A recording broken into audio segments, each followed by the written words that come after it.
Selamat malam teman-teman. Kami dari kelompok 5 akan membawakan materi tentang perbandingan analisa statis dan dinamis. Next. Sebelum masuk ke materi, perkenalkan kami dari kelompok 5 beranggotakan Abdul Salam 14181002, Meisy Taika Fresha 14181018, Muhammad Haikal 14181023. Next. Kemudian materi yang pertama itu ada metode analisis statis. Next. Merupakan analisis sederhana untuk menentukan pengaruh gempa tetapi hanya digunakan pada bangunan sederhana dan simetris. Penyebaran kekakuan massa menerus dan ketinggian tingkat kurang dari 40 meter. Analisis statis prinsipnya menghentikan beban gempa dengan gaya-gaya statis ekuivalen bertujuan menyederhanakan dan memudahkan perhitungan dan disebut metode gaya lateral atau ekuivalen. Nah, yang mengasumsikan gaya gempa besarnya ini berdasarkan hasil perkalian suatu konstanta massa dan elemen struktur tersebut. Pada analisa statik ekuivalen, beban gempa yang bekerja diasumsikan sebagai beban titik yang bekerja pada tiap lantainya. Next. Nah, di sini ada gaya geser. Beban gaya geser ini dasar ekuivalennya itu adalah gaya yang terjadi pada dasar bangunan. Meskipun sifatnya statik, namun nilai beban geser dasar diperoleh murni dari prinsip statik, tetapi sudah memperhitungkan prinsip-prinsip dinamiknya. Dalam konsep statik ekuivalen tersebut, hanya massa yang diperhitungkan, sedangkan konsep dinamik memperhitungkan massa, kekakuan, dan redaman. Beban statik ekuivalen hanya boleh digunakan pada gedung beraturan. Jika ketentuan tersebut tidak terpenuhi, maka dianjurkan dilakukan analisa dinamik. Next, dipersilakan Salam. Oke, selanjutnya di sini ada distribusi gaya tiap lantai. Pendistribusian gaya gempa pada tiap tingkatan bangunan gedung bergantung pada ketinggian tiap tingkat acuan. Dirumuskan dalam persamaan sebagai berikut, yaitu Fx sama dengan Wx dikali dengan Hx pangkat K per sigma I ke N Wn dikali dengan Hn pangkat K dikali dengan V.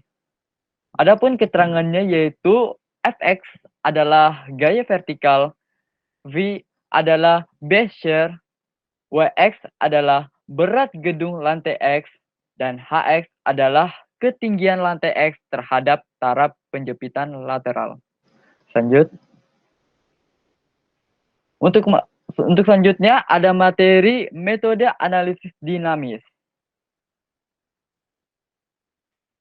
Analisis dinamis dilakukan untuk evaluasi yang akurat dan mengetahui perilaku struktur akibat pengaruh gempa yang sifatnya berulang.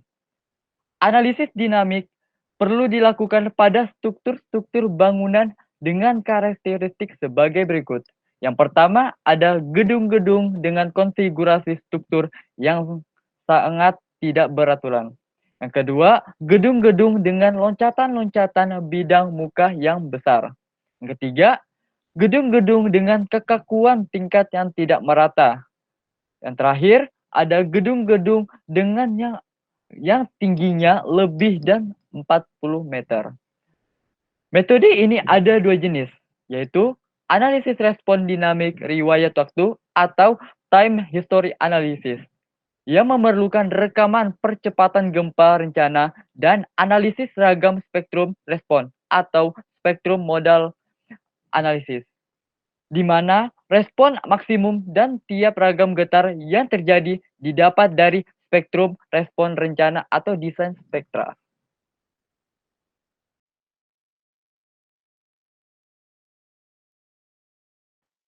Analisa dinamik atau riwayat waktu. Analisis riwayat waktu atau time history analysis adalah analisa struktur bangunan oleh gempa dengan menggunakan rekaman gempa tertentu. Mengingat gerakan tanah akibat gempa di suatu lokasi sulit diperkirakan dengan tepat, maka sebagai input gempa dapat didekati dengan gerakan tanah yang disimulasikan. Derajat kebebasan atau degree of freedom adalah derajat independensi yang diperlukan untuk menyatakan posisi suatu sistem pada setiap saat. Pada masalah dinamika, setiap titik atau massa pada umumnya hanya diperhitungkan berpindah tempat dalam satu arah saja, yaitu arah horizontal. Selanjutnya, Haikal. Baiklah, materi selanjutnya adalah akselerogram gempa. Analisa riwayat waktu yang digunakan minimal 3 riwayat waktu gempa yang berbeda. Gempa Elkentro yang memberikan respon spektrum efek yang sangat signifikan juga sangat berpengaruh besar terhadap struktur. Sehingga di dalam perencanaan sebuah struktur dengan metode analisa dinamis, kita dapat mengetahui sebuah struktur yang dapat didesain dengan memperhitungkan analisis respon spektrum peraturan UBC 94S2 dapat dinyatakan aman atau tidak apabila didesain dengan menggunakan respon spektrum dan gempa Elkentro. Dapat disimpulkan beberapa besar perbedaan dari keduanya. Respon spektrum. Respon spektrum adalah suatu spektrum yang disajikan dalam bentuk grafik atau plot antara periode getar struktur T lawan respon-respon maksimum berdasarkan rasio redaman dan gempa tertentu. Respon-respon maksimum dapat berupa simpangan maksimum, spectral displacement, (OSD), kecepatan maksimum, spectral velocity, (SP), atau percepatan maksimum, spectral acceleration, (SA), masa struktur single degree of freedom atau SDOF. Dalam membuat grafik respon spektrum digunakan aplikasi Seismosignal, (OPRA), memberikan persamaan dalam menentukan faktor skala desain respon spektrum lokal.